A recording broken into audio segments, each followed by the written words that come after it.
আসসালামু আলাইকুম রহমতুল্লাহি ওবরাকাতুহ।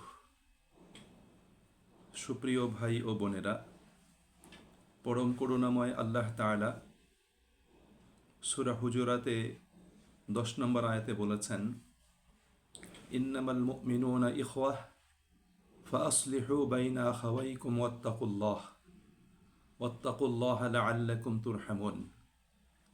নিশ্চয়ই মুমিনগণ পরস্পর ভাই ভাই, সুতরাং তোমরা তোমাদের মাঝে পারস্পরিক সম্পর্ককে সুন্দর ও সুসংহত করো, সংশোধন করে নাও। তাহলে আশা করা যায় তোমরা আল্লাহ পাকের নিকট থেকে অনুগ্রহ লাভ করতে সক্ষম হবে। রসুল করিম সাল্লাল্লাহু আলাইহি ওয়াসাল্লাম বলেছেন, আল মুসলিমু আখুল মুসলিম, এক মুসলিম অন্য মুসলিমের ভাই। সম্মানিত ভাই ও বোনেরা, আল্লাহ রাব্বুল আলামিন মুসলিমদের পারস্পরিক সম্পর্ককে ভ্রাতৃত্ব ভালোবাসার উপর স্থাপন করেছেন। আল্লাহ নবী সাল্লাল্লাহু আলাইহি ওয়াসাল্লাম মুসলিমদের পারস্পরিক সম্পর্ককে একটা দেহের সাথে তুলনা করেছেন। আবার অন্য বক্তব্যে তিনি এই পারস্পরিক সম্পর্ককে একটা দেয়ালের সাথে তুলনা করেছেন। দেয়ালের ইঁটগুলো যেমন একটা আরেকটাকে ধরে রাখে, সাপোর্ট প্রদান করে, ঠিক তেমনিভাবে এক মুসলিম আরেক মুসলিমের পাশে থেকে তাকে সাপোর্ট করবে এবং তাকে শক্তি যোগাবে, এবং নিজেরা মিলেমিশে ভালোবাসা, ভ্রাতৃত্ব, মায়া, মমতা এবং সম্প্রীতির বন্ধনে আবদ্ধ হয়ে তারা একটা মজবুত দেয়াল তথা একটা মজবুত মুসলিম কমিউনিটি তারা তৈরি করবে।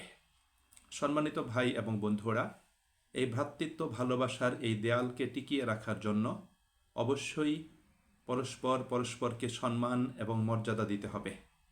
একে অন্যের ভালো কাজের স্বীকৃতি প্রদান করতে হবে, একে অন্যকে সকল কল্যাণকর কাজে সাহায্য সহযোগিতা করতে হবে এবং একে অন্যের কল্যাণকামী ও শুভাকাঙ্ক্ষী হতে হবে।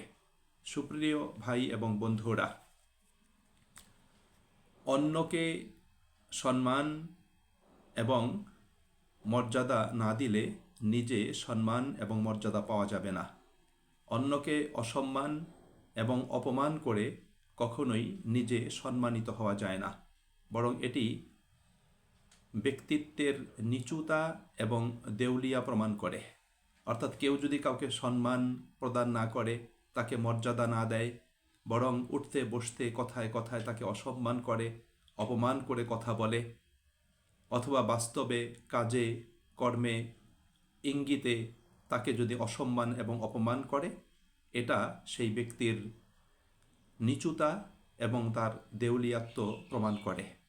অযোগ্য এবং নিচু প্রকৃতির লোকেরা অন্যকে অসম্মান এবং অপমান করে, এবং অযোগ্য ও নিচু প্রকৃতির লোকেরা সারাক্ষণ অন্যকে নিয়ে সমালোচনা করে, এবং সেই সমালোচনাটা ইতিবাচক হয় না, নেতিবাচক সমালোচনা করে। তারা সবসময় অন্যের দোষ খুঁজে বেড়ায়, অথবা দোষ না থাকলেও তার উপর মিথ্যা দোষ তৈরি করে সমাজ জীবনে তাকে অপমান এবং অসম্মানিত করার জন্য তারা তার পিছনে লেগে থাকে। সুপ্রিয় ভাই এবং বন্ধুরা, সম্মান এটা দাবি করার বিষয় নয়, এটি মানুষের সততা, সুআচরণ এবং ভালো কর্মের মাধ্যমে অর্জন করতে হয়।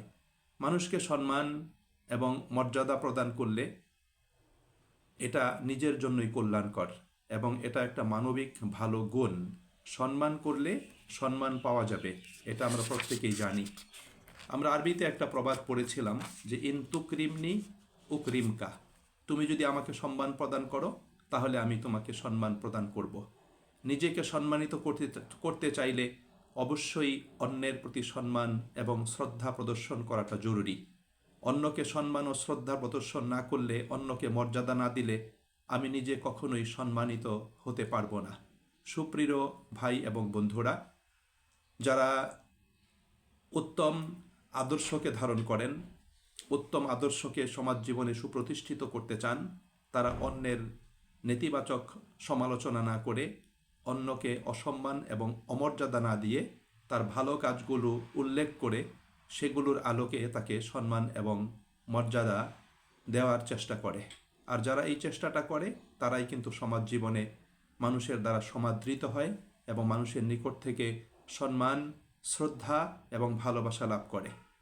সুপ্রিয় ভাই এবং বন্ধুরা, আল্লাহ রাব্বুল আলামিন কোরআনুল কারিমে সূরা হুজুরাতের 11 ও 12 নম্বর আয়াতে এমন 6টি বিষয়ের কথা উল্লেখ করেছেন যে 6টি বিষয়ের মাধ্যমে মুসলিম কমিউনিটি বিনষ্ট হয়, মুসলিমদের ভ্রাতৃত্ব ভালোবাসার সম্পর্ক ছিন্ন হয়ে যায় এবং তাদের মাঝে দূরত্ব তৈরি হয়, বিভক্তি তৈরি হয়।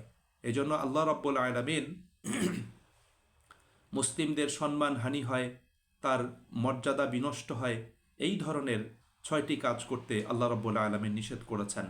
আল্লাহ বলেছেন, ইয়া আইয়ুহাল্লাযীনা আমানু, হে মুমিনগণ, লা ইয়াসখার কওমুম মিন কওমিন আসা আন ইয়াকুনু খায়রাম মিনহুম ওয়ালা নিসাউম মিন নিসাইন আসা আন ইয়াকুননা খায়রাম মিনহুন।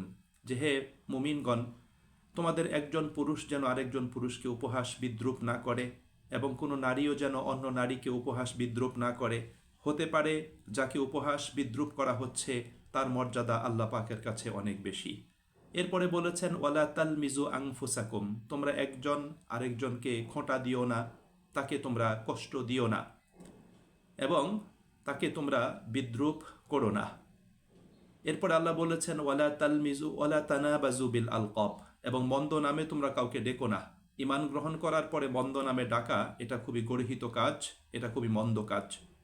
পরের আয়াতে আল্লাহ বলেছেন, ইজতানিবু কাসীরাম মিনাজ-যন, তোমরা অধিক অধিক ধারণা করা থেকে বিরত থাকবে।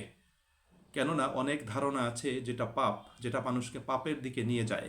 এরপরে বলেছেন, ওয়ালা তাজাসসু, তোমরা একে অন্যের দোষ খোঁজার জন্য তার পিছনে লেগে থেকো না, অর্থাৎ জাসুসি করো না। এবং সর্বশেষে আল্লাহ বলেছেন, ওয়ালা ইয়াগতাব বা'দুকুম বা'দা, তোমরা একে অন্যের গীবত করো না। সুপ্রিয় ভাই এবং বন্ধুরা, এই বিষয়গুলো মানুষের মাঝে সমাজ জীবনে একটা আপনার গিয়ে নিকৃষ্ট ভাইরাস হিসাবে কাজ করে, যে ভাইরাসটা শুধু ব্যক্তি মুসলিমকেই ক্ষতিগ্রস্ত করে না, পুরো মুসলিম উম্মাকে, মুসলিম কমিউনিটিকে ক্ষতিগ্রস্ত করে। এজন্য আপনার মানুষকে অসম্মান এবং অপমান করার লক্ষ্যে যে বিষয়গুলো ব্যবহৃত হয়, যেমন উপহাস বিদ্রূপ করা, মন্দ নামে ডাকা, খোঁটা দেয়া, হেয় প্রতিপন্ন করা, অপমান করা, মন্দ ধারণা পোষণ করা, দোষ অনুসন্ধান করা, তার পিছনে লেগে থাকা, গীবত করা, সামনে পিছনে নিন্দা করা, কারো কারো অপবাদ দেয়া অথবা নেতিবাচক মানসিকতা পোষণ করা। সমাজ জীবনে অনেকেরই দোষ নাই, কিন্তু বিদ্বেষবশত অথবা রাজনৈতিক কারণে নিজের প্রভাব প্রতিপত্তিকে প্রতিষ্ঠিত করার লক্ষ্যে, নিজের কায়েমি স্বার্থ হাসিলের লক্ষ্যে অনেকেই অন্যের বিরুদ্ধে মিথ্যা অপবাদ তারা রটায় এবং মিথ্যা কথা বলে বেড়ায়, তার বিরুদ্ধে মিথ্যা প্রচারণা করে। যেই দোষ তার নাই, বানোয়াট সেই দোষ তৈরি করে তার বিরুদ্ধে এটা মিডিয়াতে ছড়িয়ে দেয়।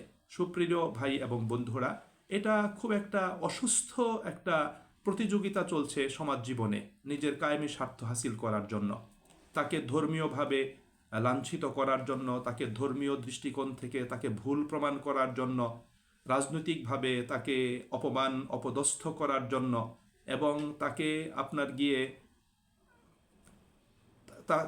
তার ক্ষতি করার জন্য এই কাজগুলো করা হচ্ছে আমাদের সমাজ জীবনে।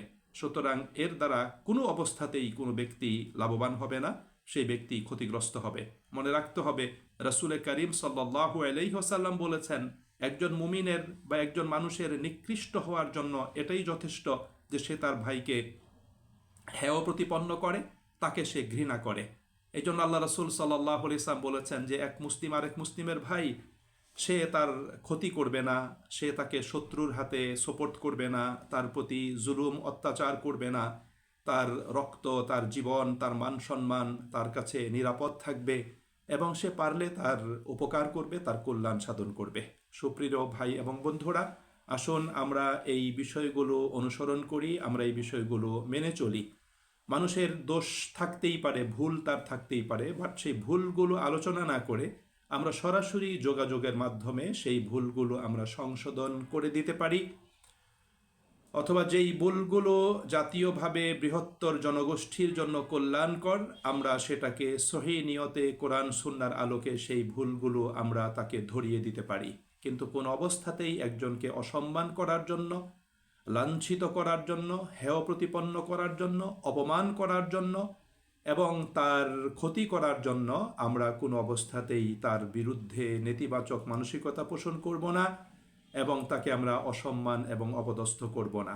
রাসূল করিম সাল্লাল্লাহু আলাইহি সাল্লাতু ওয়াসসালাম তার বিশাল হাদিসের ভান্ডার যদি আমরা অধ্যয়ন করি, আমরা দেখতে পাবো আল্লাহ নবী সাল্লাল্লাহু আলাইহি ওয়াসাল্লাম কাউকে অসম্মান করে, অপমান করে, হেয় প্রতিপন্ন করে আল্লাহ নবী সাল্লাল্লাহু আলাইহি ওয়াসাল্লাম কারোর সাথে আচরণ করেন নাই, বরং একটা নিকৃষ্ট মানুষের সাথেও রাসূল করিম সাল্লাল্লাহু আলাইহি ওয়াসাল্লাম ভালো আচরণ করেছেন। আয়েশা সিদ্দিকা রাদিয়াল্লাহু তাআলা আনহা থেকে বর্ণিত একটা হাদিস রয়েছে, একবার এক লোক রাসূল করিম সাল্লাল্লাহু আলাইহি ওয়াসাল্লামের কাছে আসার অনুমতি চাইলেন। আল্লাহ নবী সাল্লাল্লাহু আলাইহি ওয়াসাল্লামের কাছে সেই ব্যক্তি সম্পর্কে জানানো হলে আল্লাহ রাসূল প্রথমে তাকে বললেন, আয়েশা রাদিয়াল্লাহু তাআলা আনহা সহ অন্য সাহাবীদেরকে বললেন যে এই লোকটা তার কওমের মধ্যে, তার সম্প্রদায়ের মধ্যে সবচেয়ে নিকৃষ্ট মানুষ। অতঃপর সেই লোকটা যখন আল্লাহ রাসূলের কাছে আসলেন, তখন রাসূল করিম সাল্লাল্লাহু আলাইহি ওয়াসাল্লাম তাকে বসিয়ে তার সাথে ভালো আচরণ করেছেন। আয়েশা রাদিয়াল্লাহু তাআলা আনহা পরে আল্লাহ রাসূলের কাছে আল্লাহ রাসূলকে বললেন যে ইয়া রাসূলুল্লাহ, আপনি বললেন লোকটা নিকৃষ্ট মানুষ, কিন্তু আপনি তার সাথে ভালো আচরণ করলেন, তাকে সম্মান প্রদান করলেন।